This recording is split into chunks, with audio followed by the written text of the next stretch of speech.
Game one of the NBA Finals will go tonight, and I have been watching the media coverage ahead of the finals, and I think these guys might be lying to us.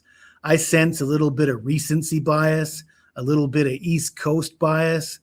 Let's talk about it. Let's get right into it. The Spurs will be a 4.5-point favorite in game one. That line has been bet down. Money is coming in on the New York Knickerbockers. Total sits at 218.5. And the Knicks, of course, on a big run, 11 straight wins. The number one team in the NBA playoffs in scoring. They're averaging 119.9 points per game. They're the number one shooting team in the NBA playoffs, shooting out the lights, 51.5% from the field and 40% from beyond the arc.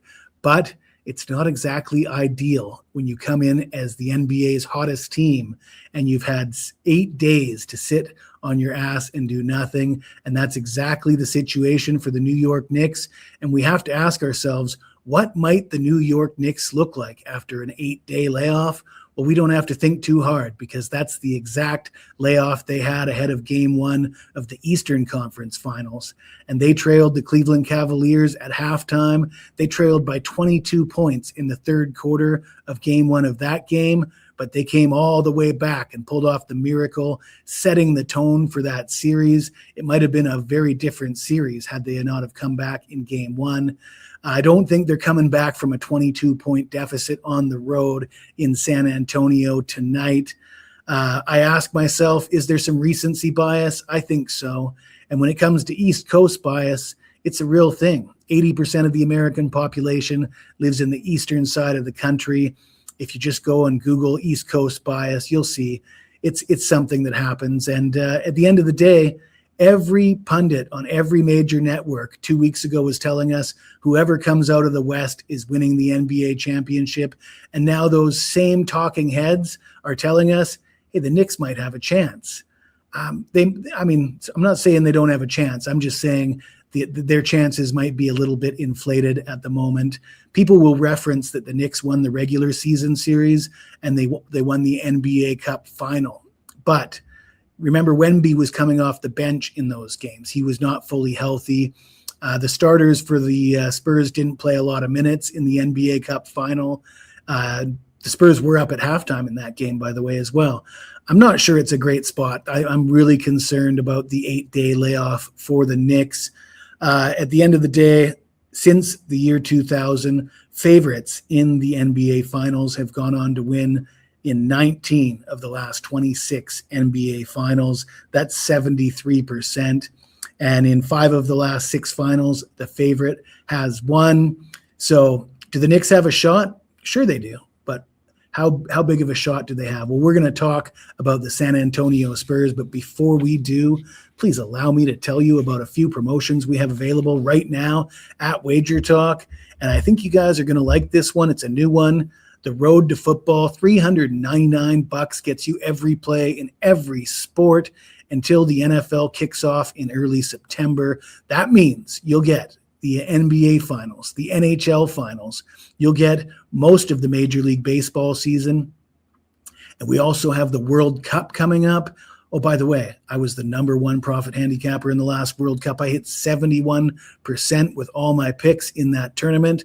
We got CFL coming up. I'm number one all-time in profit with CFL, or number one in profit at least since 2021 when I joined the WagerTalk network.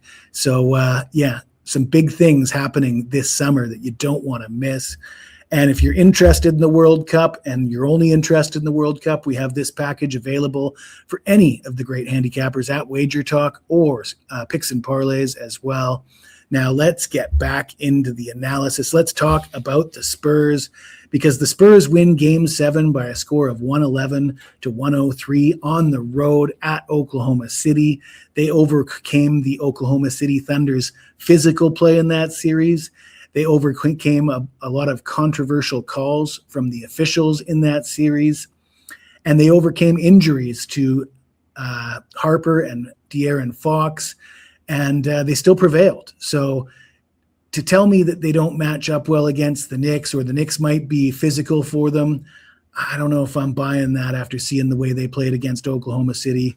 San Antonio was 32-8 at home in the regular season. They had 62 wins this year. That's 9 more than the New York Knicks. And since 2013, the Spurs won the finals in 2013 and 2014. Since then, there's only been one underdog that you could compare to the New York Knicks in this series, and that is the Toronto Raptors. And I know a thing or two about that series because I bet on the Toronto Raptors in that series, which is well detailed in this article posted as my pinned tweet on Twitter. If you're not following me, at Jesse Schule. And the difference between this series and that series, the Raptors actually had home court advantage in that game. And if you remember, Kevin Durant came into that series with an Achilles injury. I know he ended up tearing his Achilles and going out for the remainder of the series early on, but we were all well aware of that possibility before the series started. He had just come back from an Achilles injury. He had already aggravated it and had to be pulled out of games early because of it. So we knew that was a distinct possibility. So then, which was one of the reasons I bet on that series. So the Knicks don't have those advantages. The Spurs are relatively healthy, aside from the ankle of Fox, which probably at this point is getting close to 100%. Harper looks like he's 100%. So I don't think that really compares. I'm not opposed to betting on underdogs. Last year in the NBA Finals, I had Indiana to win Game 1 and win the series at plus 1,100. When it came down to Game 4, Indiana's up 2-1. You know what this guy did? He doubled down. I took Indiana to win Game 4 and the series, but they brought in Scott Foster. I'll leave that up to you whether you think that was a controversial Game 4 loss for Indiana, but I'm bringing this up to show you double-digit profits in the playoffs every year up until last year. And that Game 4 of the finals, Indiana losing that game was about a 30 or 40 unit swing for me. Instead of being down 9.8 units, I probably would have been up 39.8 units in last year's playoffs. So, hey, we're going to have to win big in this year's finals to get back up to those numbers as well. But that's exactly what I plan on doing. Let's see. Spurs money line for the series. They're priced at right about 2-1. And like I say, the only team priced like that's the only underdog priced like that's won in the last 14 years is those Toronto Raptors. I'm going to take the Spurs to win Game 1 and win the series. That's priced at minus 105. So that's my play on Game 1. That's my play on the series. But I got 2 props for you. OG Anunoby for the Knicks. He was playing with a sore hamstring for a while, but I think he's still undervalued because of that.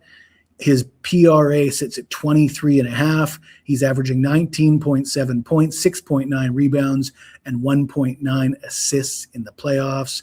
I think he's hitting over 60% from the field and well over 50% from beyond the arc in the playoffs. He scored 28 points in the NBA Cup final against the Spurs. I think this is a good matchup for OG Anunoby. I think he's one of their best players. I think he will get himself on the board tonight. Aside from that, I like Dylan Harper over 17.5 points, rebounds, assists. Like I said, he appears to be back to close to 100%. In Game 7 against the Oklahoma City Thunder, 12 points, 7 rebounds, and 3 assists. And he's gone over his PRA in 10 of his last 15 games. And about 3 of those games, he went under due to a lack of playing time due to an injury. So if indeed he's 100%, he looks good to go over 17.5 points, rebounds, assists. So we got OG Anunoby, PRA over, Dylan Harper, PRA over, and we got the Spurs Game 1 and the series. If you like this video, smash that like button, subscribe to the channel. You got anything to say to me, even if it's nasty, hit me up in the comments below, and I'll get back to you as soon as I can.